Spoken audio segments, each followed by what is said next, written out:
Okay, Hare Krishna. So welcome back everyone to our daily Gita classes. We're going to be speaking from chapter 1 entitled Observing the Armies on the Battlefield of Kurukshetra, and we're going to be discussing text number 14. Okay? Okay. Adharma Abhibhavat Krishna Pradushanti Kulastriya Strishu Dushtashu Varshneya Jayate Varnasankarah Adharma Vibhavat Krishna Pradushanti Kulastriya Trishu Dushtashu Varshneya Jayate Varnasankara Adharma Vibhavat Krishna Pradushanti Kulastriya Strishu Dushtashu Varshneya Jayate Varnasankara Adharma Vibhavat Krishna Pradushanti Kulastriya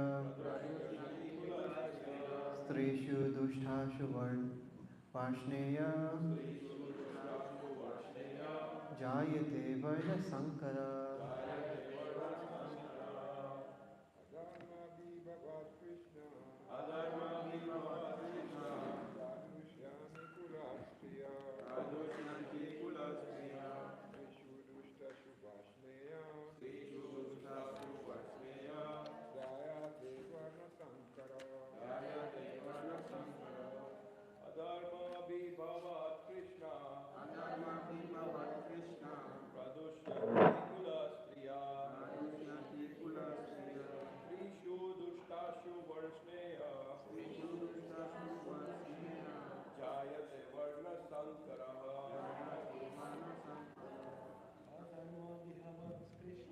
Adharma Abhibhavat Krishna Pradushanti Kulastriya Strishu Dushtashu Varshneya Jayate Varnasankara Adharma Vibhavat Krishna Pradushanti Kulastriya Trishu Dushtashu Varshneya Jayate Varnasankara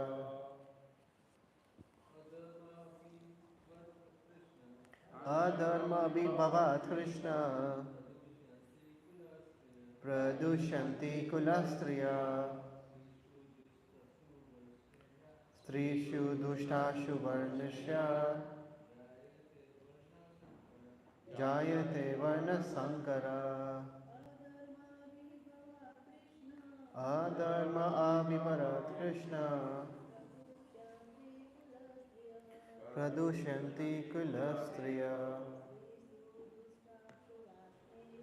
Strishu Dushtashu Varshneya Jayate Varnasankara Adharma Vibhavat Krishna Pradushanti Kulastriya Strishu Dushtashu Varshneya Jayate Varnasankara Adharma Abhibhavat Krishna Pradushanti Kulastriya Strishu Dushtashu Varshneya Jayate Varnasankara Adharma Vibhavat Krishna Pradushanti Kulastriya स्त्रीषु दुष्टाशु वर्ष्णेय जायते वर्णशङ्करः. Okay, word for translation. Adharma, religion. Abhibhavat, having become predominant. Krishna, O Krishna. Pradushanti, become polluted. Kulastriyaha, family ladies. Strishu, by the womanhood. Dushtasu, being so polluted. Varshneya, O descendant of Vrishni. Jayate, comes into being. Varna Sankaraha, unwanted progeny.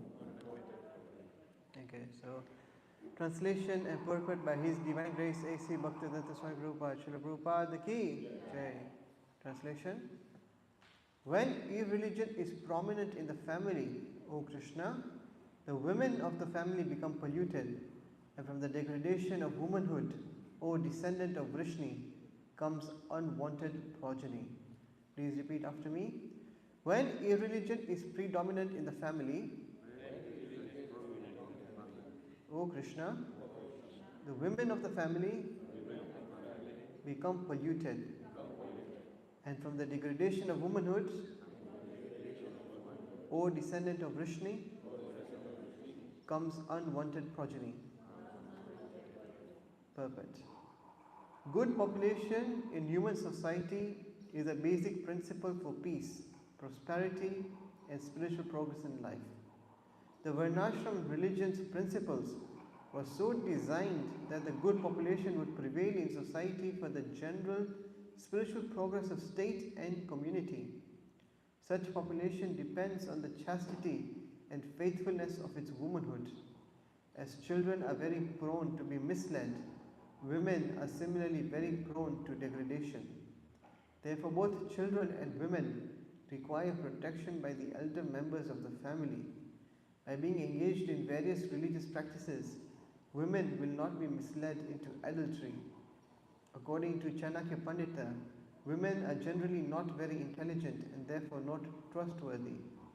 So the different family traditions of religious activities should always engage them, and thus their chastity and devotion will give birth to a good population eligible for participating in the Varnashram system.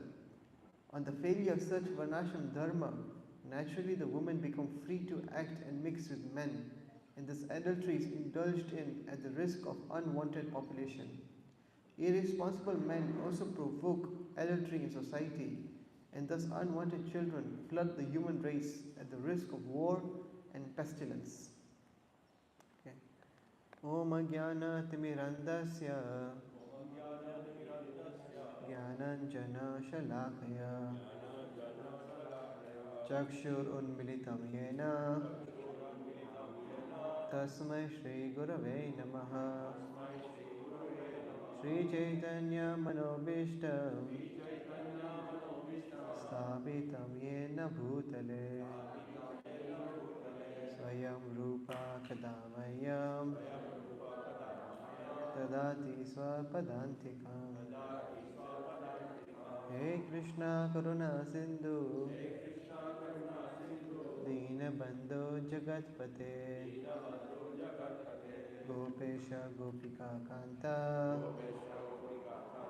Radha Kanta Namostute Tapta Kanchana Gaurangi Shri Radhe Vrindavaneshwari Vrishabhanu Sute Devi Pranamami Hari Priye Vancha Kalpa Tarubhyascha Kripa Sindhubhya Evacha Patitanam Pavanebhyo Vaishnavebhyo Namo Namaha. Jai Shri Krishna Chaitanya Prabhu Nityananda Shri Advaita Gadadhara Shrivasadi Gaura Bhakta Vrinda. Hare Krishna, Krishna Krishna, Hare Hare, Hare Rama, Rama Rama, Hare Hare. Adharma Bibhavat Krishna Pradushanti Kulastriya Srishu Dushtashu Varnishya Jayate Varna Sankara. Okay, so this is a very important shloka, and it's also a very controversial shloka because of what Prabhupada has written in the purport. So we'll get to that in a bit. But before that, I just want to do a small recap. So if you just go a few shlokas back, if you start from 37 and 38, if you look at the second and fourth line in that shlok, Arjuna basically repeats a few phrases. What is that phrase that he repeats? Kulakshaya kritam dosham. He says that in both 37 and again he says it again in 38. So what does Kulakshaya kritam dosham actually mean? It means killing the family. Now for what reason is this happening? Why is the killing of the family taking place? It's because the Kauravas are intent on killing the families because their intelligence or consciousness is overcome with greed. That is what he says. Lobo pahata chetasa. Their consciousness, cheta, their chit, is overcome by loba, is overcome with greed. And thus they are not able to think straight. And when thinking straight, it means thinking long term. When you are able to think about long term consequences, that means you're of sober mind. You're able to understand what the consequences of your actions are going to be. So Arjuna is trying to show here that actually he can understand the long term consequences, unlike the Kauravas. And in his estimation of his understanding of what the long term consequences will be of killing the family, it does not look good. Okay? Why does it not look good? Because if you perform Kulakshaya Kritam Dosham, then what happens? He says in the next one, number 39, Kulakshaya Pranashanti. That means if the whole family is killed, then what will happen? Then Kula Dharma Sanatana. Now the word Sanatan here does not refer in its literal sense of eternal. It means something that's been happening for a very long time. So it's considered to be eternal. But it's something that's been going on for ages and ages. So what is that thing that's going for ages and ages? It's Kula Dharma. And what will happen to it? Dharme nashte kulam kritsnam. That family traditions, family religious traditions will be destroyed. And then what will happen? Then he said, Adharmo abhibhavati utta. Now he is saying that when that happens, irreligion will rise. So in the last, if you look at the last verse, the last line is Adharmo abhibhavati utta. And again when you look at this verse, it starts with that. Adharmo abhibhavat Krishna. So you see there's a flow. There's a flow of thought that Arjuna is trying to get out here. So he is trying to say that Arjuna is worried by the destruction of the family because it will lead to irreligion. So he is yearning to Krishna. Actually, he is lamenting to Krishna, who is actually the father of religion, as to why he is bent on engaging Arjuna in such irreligious activities. So this is a very contradictory point. Arjuna is telling Krishna, who is the father of religion, why are you engaging me in acts which are irreligious in nature? It's very interesting. So Arjuna thought that by destroying the family, the Varna ashram system will be destroyed, which makes attaining spiritual values impossible. That is what even Prabhupada writes in the purport, that the Varnashrama's religious principles were so designed that the good population would prevail in society for the general spiritual progress of the state and community. So the Varnashram system was meant to improve the spiritual progress of the people. Okay, so he is thinking that if this Varnashram system is destroyed, then people's attempt or opportunity for spiritual progress will also be destroyed. But Arjuna has misunderstood the real cause of irreligion. It actually appears that Arjuna is speaking wise words, but if you see the consequences of what would happen if he had not fought, then all the fears that he has said will actually come to pass, because society would be actually headed by the truly demonic people like Duryodhan and his allies. Now, to remove Arjuna from his misdiagnosis of what is adharma, Krishna actually speaks the entire Gita and will answer the universal question that Arjuna will ask in the next chapter in 2.7. And he is asking Krishna, what is actually dharma? And from the rest of that point till the end of the Gita, Krishna is trying to answer this one universal question that Arjuna has. So Arjuna is thinking that all these things, by fighting is going to cause adharma. And Krishna is saying by not fighting it's going to cause adharma. So what exactly is dharma? That is the question. So now Arjuna is displaying the classic materialistic symptom. And what is that symptom? Is that, well, we don't actually understand God's plan, or we don't even believe in God's plan. We only believe in our self-made plans to be supreme. We think that our plans are the best. No one can plan better than us. And we just want God or some higher power to make our plans a success. So there's also a joke that if you want to make God laugh, then all you need to do is just tell him your plans and you will start laughing, because he's a supreme person. He knows the past, present and future. We are trying to base our future based on our past and live our present accordingly. But Krishna sees the future and then he makes our present. Right? He knows what is going to happen. So like that, he makes our present in such a way that we are always learning from the present, so that we can make our future better if we are following his guidelines. Okay? So our self-made plans are nothing but an entanglement.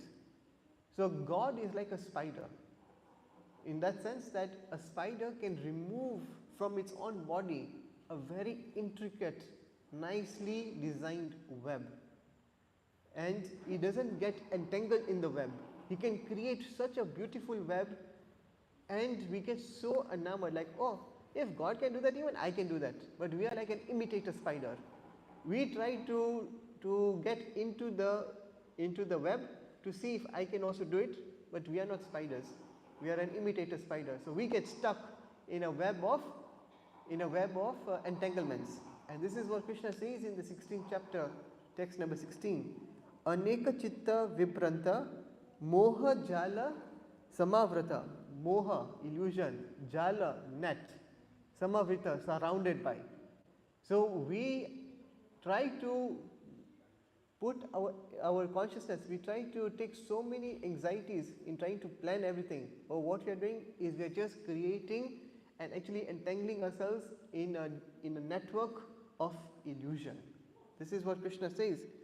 And then prashakta kama bhogeshu, then patanti narake asachao.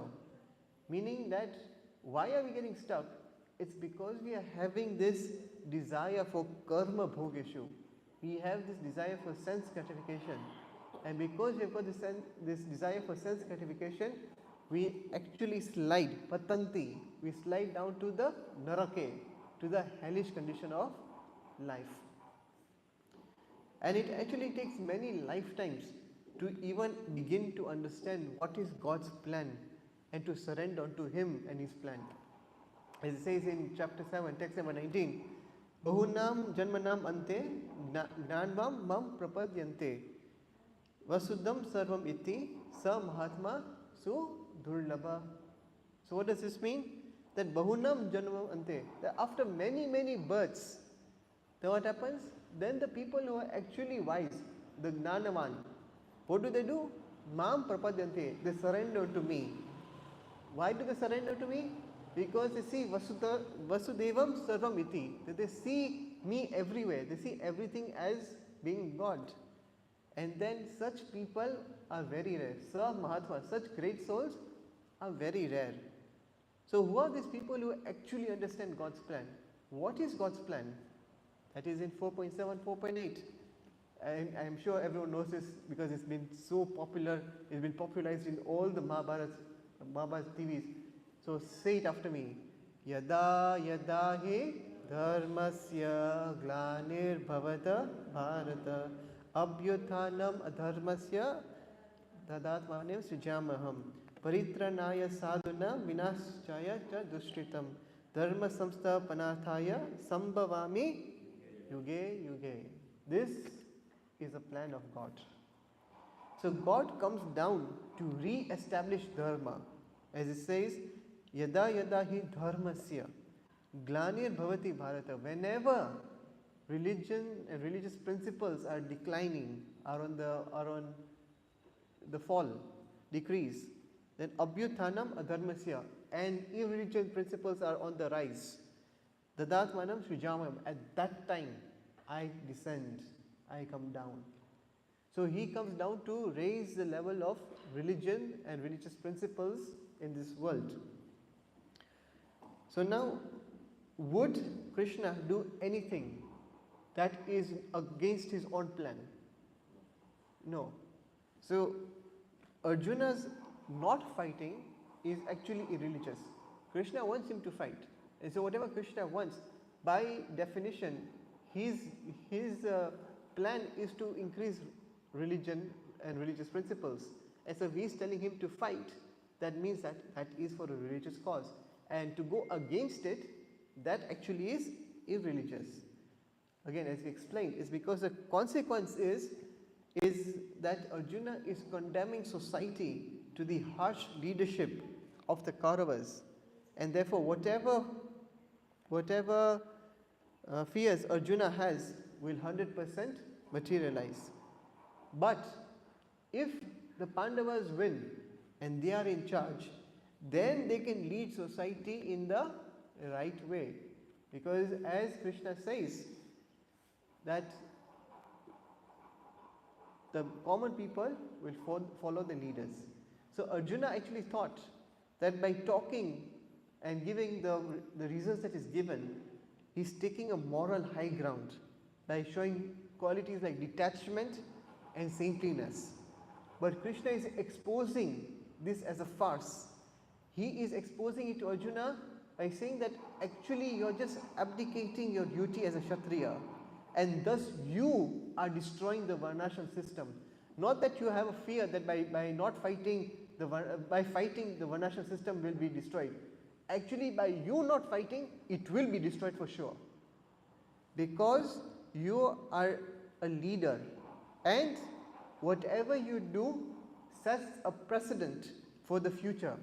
So people will have an excuse to not fight irreligion and injustice because you set an example of not doing it.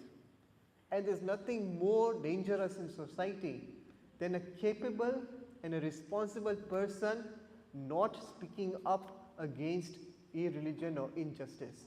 Because when capable and responsible people stay silent, then the more daring and the wicked people become more daring in their attempts to exploit the people. So this is what Krishna is going to say to Arjuna. So the question then comes is, then what is actual dharma?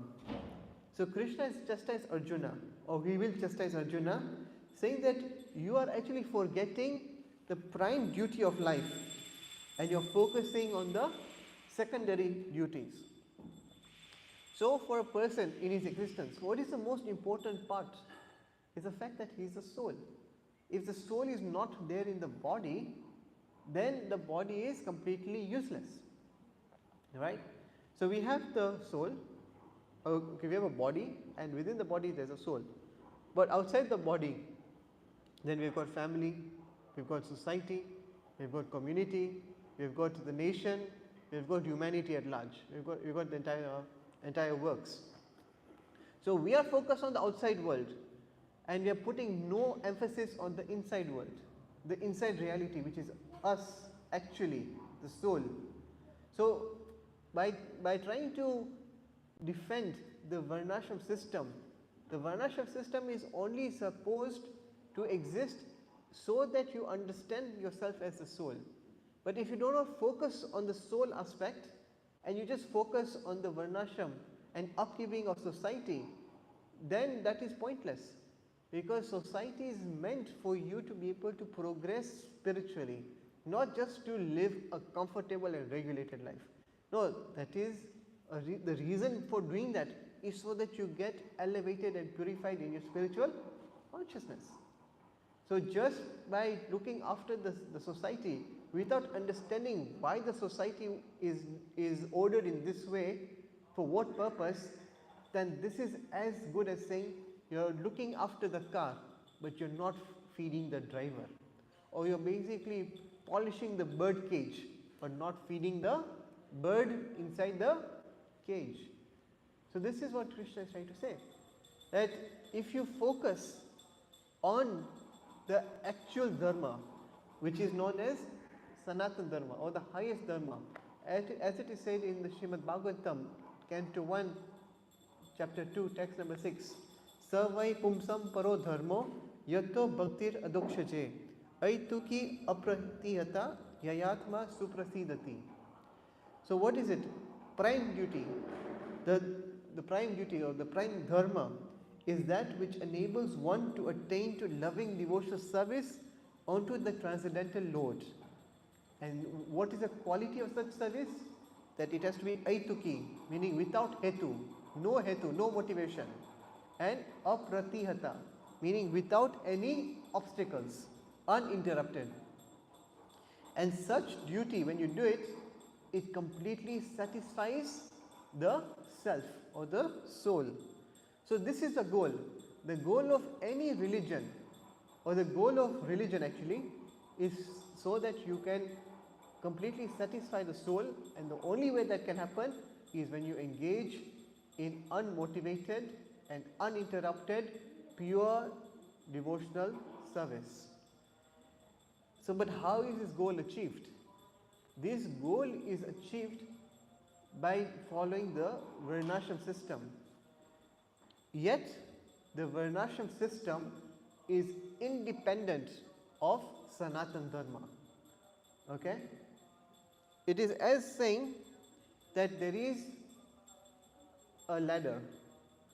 Now the ladder has got many steps. The steps are supposed to lead you to getting above, say, a wall. So there is a wall. There is a wall and then there is a ladder. The ladder is a ladder of religion.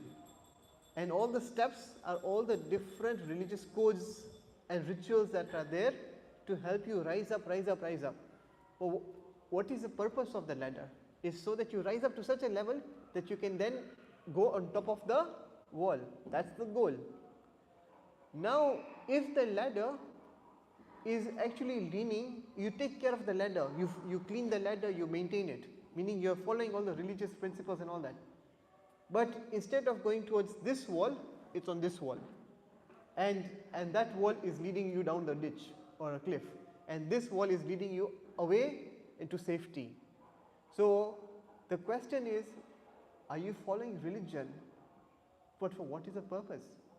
What is the end goal? The end goal is so that you can get out of there. Not that you just keep on cleaning and practicing religion so that you can continue your cycle of repeated birth and death, repeated birth and death. That is not the point. So the whole point of the Varnashram system is not that. But what Arjuna is mistaking it to be is that he is thinking that his Kula Dharma is Sanatan. And the actual Sanatan Dharma, he doesn't know. Of course he knows, but he is just put under illusion at the moment. So, as Chaitanya Mahaprabhu said, that Jivera Swarupa Hoy, Krishna Rera Nitya Das, that the actual identity, the actual characteristic of the Jiva is that it is an eternal servant of the Lord. Not that I am a Brahmin, or I am a Kshatriya, or I am a Vaishya, or I am a Shudra, or I am a Brahmachari, or a Grahastha, Vanaprasth, or Sannyasi. He doesn't say anything of that. That is not the Swarupa of the Jiva. The actual Swarupa, the actual constitutional position of the Jiv is that it is an eternal servant of the Lord. And until we understand that, until we get to that level, which is actually what Sanatan Dharma is, then there's no, then, and if it doesn't go to that point, then what is the point of all the religious principles? So the culmination of Sanatan Dharma is when we have cultivated pure bhakti for Krishna. But getting pure bhakti of Krishna is actually very rare. As it says in 7.3 in the Gita, Manushyanam sahasreshu kaschid yatati siddhaye yatatam api siddhanam kaschin mam veti tatvataha. Meaning what? That Manushyam sahasreshu, out of thousands of men, kaschid yatati siddhaye, you might find one who is perfect. And yatatam api siddhanam, and out of thousands of such perfected souls, kaschid mam veti tatvataha, there's only one who knows me in truth. And what does it mean to know him in truth? It means to know him by pure bhakti. Right? But what is the prerequisite? The prerequisite is that the first line is Manushyanam sashashu. You have to at least be a Manusya. You are not, an animal is not going to be able to understand this. Only a human can understand this. Therefore, human life comes with a great responsibility. As Prabhupada used to say, that the human form of life is given full facility, full consciousness ability to realize the absolute truth. This is not given to the animals, it's only given to the human beings.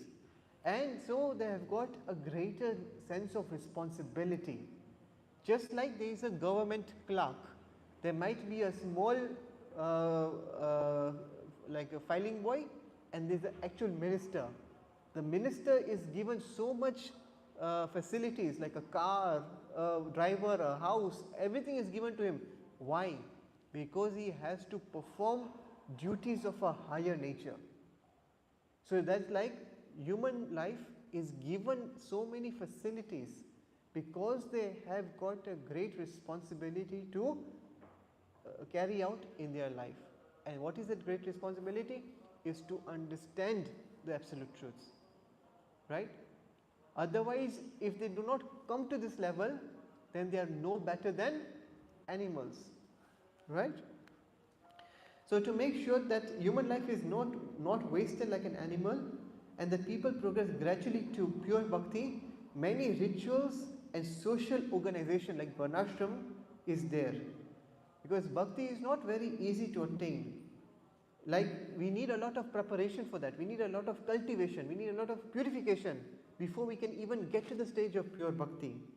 And that is why we have so many sanskaras, like the Garbhadana samskara. Like if you look at Prahlad Maharaj, he is a perfect example of Garbhadana samskara.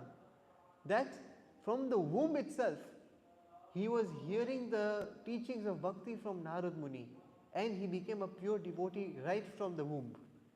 Right? So all these samskara means impressions, because our consciousness is dependent on the impressions you put on it. So the more and more you cultivate impressions of devotion, and that can only happen when you come into at least the level of goodness, because when you are in the level of goodness, everything gets illumined. You will be able to understand what is right and what is wrong. So society needs to be protected, and protected at two levels. One is at the external level and one is at the internal level. At the internal level, it is like individual responsibility. You are taking charge of making sure that you are progressing yourself in your spiritual life. How is that? By gaining knowledge of spiritual values, spiritual understanding, and applying that in your life. And how are you going to do it externally? Is society is supposed to be put in such a way that it facilitates gradual progression of spiritual values, and that is known as a varnashram system. So all of this is meant so that people cultivate the mode of goodness. Yeah, but when when we do these rituals, all these rules and regulations and rituals, if we do it without understanding, what the end goal is, without the spirit of it, then it just remains a ritual. When the spirit is added to the ritual, then that ritual becomes spiritual, right? So there's so many examples. Like for example, there was a lady when she was a very young girl, and she was witnessing a wedding that was taking place in a family, and then all of a sudden there was a black cat that appeared on the mandap, and then quickly the grandmother of the child said, please put a basket over that cat so that it doesn't cause any disturbance. And so the small girl, she thought that okay, this must be some sort of ritual. So when she grew up and when her sons and daughters were getting married, before the marriage could happen, she stopped the priest saying, bring a black cat first, bring a black cat. And why? Why do you need a black cat? Oh, because I saw my grandmother one time when there was a marriage taking place, there was a black cat and then she put it under a basket. So give me a black cat and give me a basket so that I can keep the black cat underneath the basket. So without understanding why something is being done, you are just following it blindly. So it's like without understanding the spirit and you're just doing the ritual, it's going to not lead you anywhere. Similarly, like there were 3 men once, and 3 men were tasked with doing some planting. The first man will dig a hole, the second man would place a seed, and then the third man would fill up the hole. Now one person saw these 3 men day in day out, and then one day he wakes up and he sees only 2 men, and he goes like, okay, what's happening here? He says, oh, we have one person missing.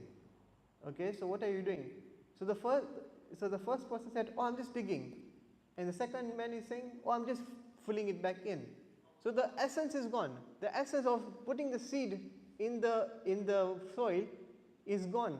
And so these 2 men are just so narrow-minded, stuck to their own roles without understanding what is the use of the role in the bigger essence. So we don't have to become like that. We have to be able to understand the spirit, the understanding why we do what we do, why is society, why our traditions are the way that they are. Because sometimes you have to be able to ask the question why. This is what the children are very good at. Children are very good at asking why. They are very curious because they want to understand, right?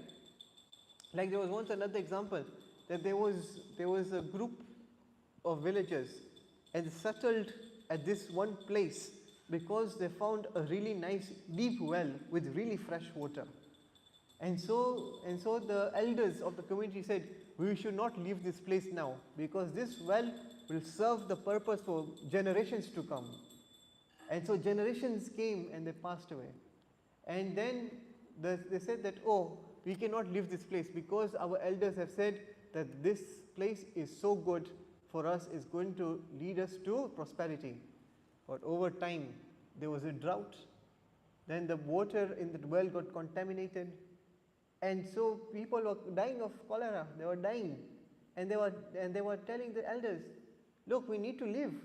Like we cannot, the well has become useless. But the elder says, no. Generations before they said that we cannot leave this place because this place is going to give us prosperity. But for what reason did they even get there? Because of the well.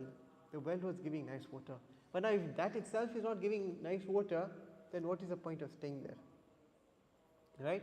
So we easily get into this trap that we just blindly follow the rules and traditions of our families, of our communities, without actually understanding the purpose behind them. It's like there is a car. A car is going up the hill. Now, to prevent the car from sliding back, they were putting a rock behind the wheel, so that it prevents the car from going back. So for the ahead car, the rock was like a support. It made sense. But now for the next car, it becomes an obstacle. For the next car, it becomes an obstacle. Why is there a rock here? So this is what happens. It's like certain rules and traditions were making sense at a certain time, place and circumstance. But time, place and circumstance always changes, because this is a world of change. So if you keep on sticking to the ways of the old without understanding the reason why they were put there in the first place, and just religiously holding on to that, those same things which were support systems for the previous generation becomes an obstacle for the current generation. So this is what we need to understand, that actually religious principles are subservient to the actual highest religion principle, which is of Sanatan Dharma, which is of becoming a pure devotee of the Lord. If any religious principle does not lead you to that level, then what is the point of that? What is the point of that? So coming to this verse now, in actuality, is that Arjuna is saying that irreligion will increase. And how does irreligion actually increase? He says irreligion will increase because society's structure is going to be disintegrated. How is society's structure disintegrated? By the exploitation of the womanhood. Because the woman is actually considered to be the first guru of the child. She is the one who is giving all the education right at the beginning of life. Whatever the mother thinks of when she is pregnant, those impressions are put in the baby. So and especially this is a big science. Nowadays people don't understand what is the science of creating good progeny. But in the Vedic Shastras, it was known as a Garbhadan Samskar. Garbhadan Samskar means not only, it's just not that you go and indulge in sexual relations for getting child just like that. No, there was a systematic understanding of what needed to be followed, so that you could maximize your consciousness in the highest devotional spirit, and then engage in the act only for the reason to create good progeny, because you're attracting a soul. There was a very famous pop music. It says that most people are born on a Saturday night over a drink of whiskey. Now, all of that, if you think, you go have drink, that's already in the mode of ignorance. Then you go party, and then you go to the room. Now, what happens? Then, in which mode are you attracting that soul? So you're going to be attracting a soul of that quality. Of what quality, or what is your consciousness? The consciousness of the mother and father at the time of the act is what is paramount to attracting a soul of that quality. So people say, what is the point of that? People have to born, people have to get a body somehow. But this is as good as saying that in society there are going to be criminals anyway. Why do you even need to help this out? Why do you need to solve this? But okay, there will be criminals anyway in the society, but do you want them to be born in your house? That's the question that you have to ask yourself. Like, okay, just because they're going to be criminals, does that mean that you want them to come into your house? No. We want to make sure that the progeny in our house are of really good level. And therefore, women are supposed to be protected by very responsible men. And so now we come to Srila Prabhupada's purport. Now the most controversial point in the whole purport is that sometimes people read the purport and they see, is Prabhupada saying that protecting womanhood is considered to be like conservative patriarchy, or is it actually deep psychology? Is it trying to perpetuate a worldview where womanhood are exploited, or is it onto something very deep? So when he says that women are not very intelligent and therefore not very trustworthy, let us break this down very nicely. So the question is, what is your definition of intelligence? The definition of intelligence that is taken to be in the world is that people are very good at organizing concepts, they are very good with understanding concepts and all that. That's what is known as intelligent. But there are very different levels of intelligence, different types of intelligence. What people in the world constitute intelligence to be is generally known as the IQ. What is your IQ? IQ is on a very material level. How good are you in functioning in the world, in understanding concepts? But that is not what intelligence is meant in the Shastra. What is intelligence meant in the Shastra? In the Shastra, intelligence means understanding that I am not the body, I am the soul. So now there are three types of intelligence. There is IQ, EQ, SQ. Let's start with the SQ. We are all souls. Right now I am in a male body. Previously I would have been in a female body. Does that have any impact on my intelligence? No, because the soul is actually Satchit Ananda. It's already eternal, full of knowledge and blissful. So on that level there is no difference. When you come to the soul level, everyone is the same. So on a spiritual level there is no difference. On a material level we see that if women are given the opportunities in career and academic, they can even surpass men in the field. So even materially it's not been talking about. The intelligence that is being talked about here is that emotional quotient. This is the psychophysical nature of the general women population. So what this means is that women are more emotional in nature. They base their self-worth more on their identity with the body. The more that they are praised for their bodily beauty, the more that they feel a sense of worth on a general level. Not talking about the specifics. On a general level, this is how women operate. So the more that their body is beautiful, the more they feel a sense of self-worth. The more they are able to turn heads while walking down the streets, the more that their head raises higher. Yeah, this is deep psychology levels. So there is a greater level of misidentification with the body in a female's mind, and therefore that is why the Shastras say that the women are more or less intelligent on this level, because they are prone to misidentifying their worth with their body. So men and women are completely different in this sense, that for men the IQ is generally greater than the EQ, while for women the EQ is generally greater than the IQ. Again, speaking on a general level. Yeah. Now the reason for this is because of the different roles that men and women have to play. So women have to play the role of nurturing. They need to have more emotions, more sentiments, instead of having a very logical and rational mind. But men need to lead. Therefore, they need a logical man, they need a rational mind more than emotions and sentimentality. And because of this, there are pros and cons for both. What is the positive for women for having this more emotional quotient?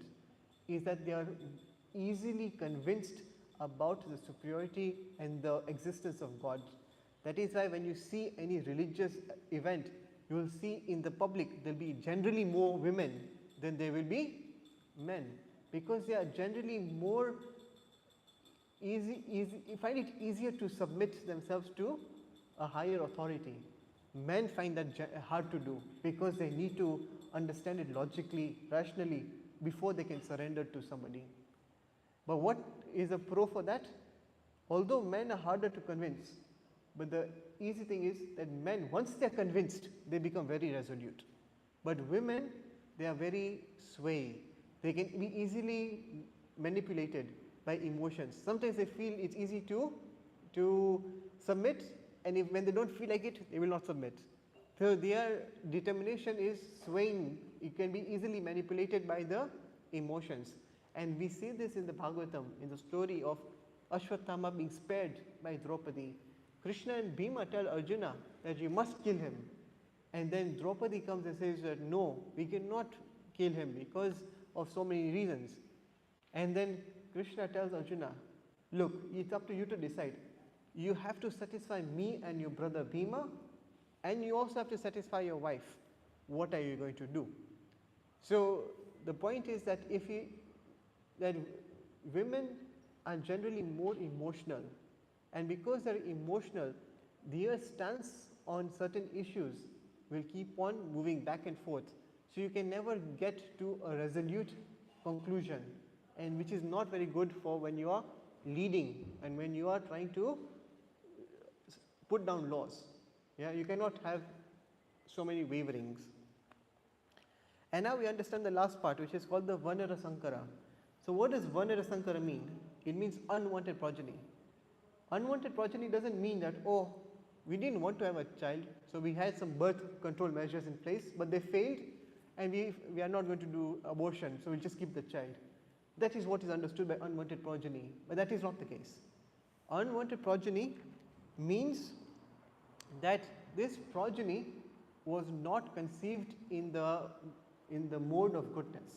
It was conceived in the mode of passion and ignorance, and so those modes or those consciousness are more prevalent, and they will become harder to regulate and harder to manage to go onto a spiritual path. So they'll create more disturbances in the family. But on the other side, there is a word in English called the word bastard. Now, bastard in a historical sense means an illegitimate child. Now, an illegitimate child is a child that has not been acknowledged by the father. The father doesn't acknowledge that child as his. Now, what happens to that child? That child will be neglected, will not have recognition. It will be living a very miserable life, neglected and exploited, because it doesn't have a name. It doesn't belong to a father. And so what happens is, because of lack of recognition, and because of that so many injustices faces from society, he feels a sense of resentment towards the society, and that resentment eventually turns into doing violence towards the society. So that is what unwanted progeny does. It destroys the society in the long term, and we can see this in the case of Karna. Karna was a child that was born to Kunti before marriage. Yes, from a very good family. The mother is very, very, very sattvic, and the father is sun god. Even though it's such high parentage or high quality, because of being an unwanted progeny, he was then became known as the son of a charioteer, and then he was chastised by the society. And what tended to happen is that he became resentful towards the society, and he then took shelter at the hands of Duryodhan, who was exploiting his friendship with him, in the sense that, okay, I have somebody who is as good as Arjuna, who can defeat Arjuna, so at least I can take use of him. And Karna did not realize this, because he thought that society was always scorning me. When society is always scorning me, and if somebody is giving me some shelter, forget about that person being good or bad, I will take it. And then with the association with Duryodhana, even everything went downhill for him from that side. So we can understand how important the concept of Varna Sankara is. Even it's so important that the Pandavas themselves are a result of good understanding of this Varna Sankara. That Pandu himself was unable to physically have any children. So because he was unable to physically have any children, he had told his wives that we should take the opportunity that in the forest there are so many saints and sages. We should get their blessings and get progeny through them. And that's when Kunti revealed that actually I have a better plan, that I have this boon from getting it from the demigods. And so Pandu easily agreed that, look, okay, you've got an opportunity to get children from the demigods. With my blessing, go ahead. So when Pandu said with my blessings, he's acknowledging that even whoever the child comes out from, whichever demigod, they are going to be known as my child. They are legitimate children, not Varna Sankara, not illegitimate.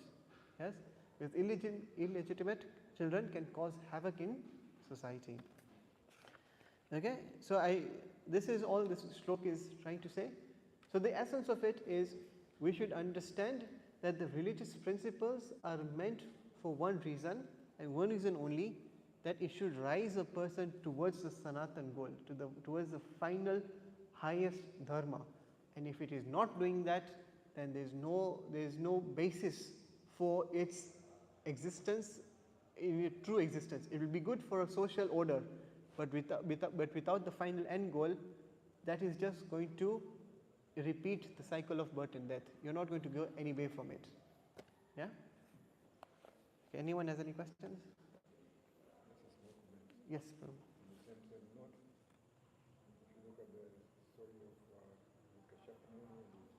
Yes. Yeah, Hiranyakashipu, yes. Yes.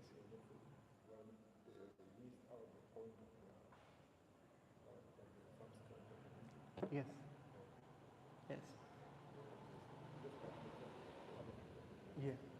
Yeah. Just like our Prahlad Maharaj was a result of somehow an accidental good Garbhadha Samskar, because at the time of union, the two demigods had disguised themselves as parrots, and they were sitting on the ledge of Hiranyakashipu's room, and they're keeping on saying the name Narayan, Narayan, Narayan. So when Hiranyakashipu was with his wife, and he was just hearing these two birds just saying the name Narayan, Narayan. So while he, at the point of union, the only thing he would think of was Narayan, and the Narad Muni was supplementing that in the womb of Kayadu when Prahlad Maharaj was coming. So like that, again, Garbhadha Sanskara is very important. These are scientific reasons for this, which are yet to be discovered by modern science, but it is there in our Vedic science and Vedic understanding. And Hiranyakashipu was the complete opposite. Although Kashyap Muni is a rishi, and Diti was a goddess in a way, but even though good parentage, but the wrong time, the wrong reasons, and it causes a very terrible, disastrous progeny like Hiranyakashipu and Hiranyaksha. Okay? Thank you so much. Granth Raj Bhagavad Gita ki Jai, Srila Prabhupada ki Jai.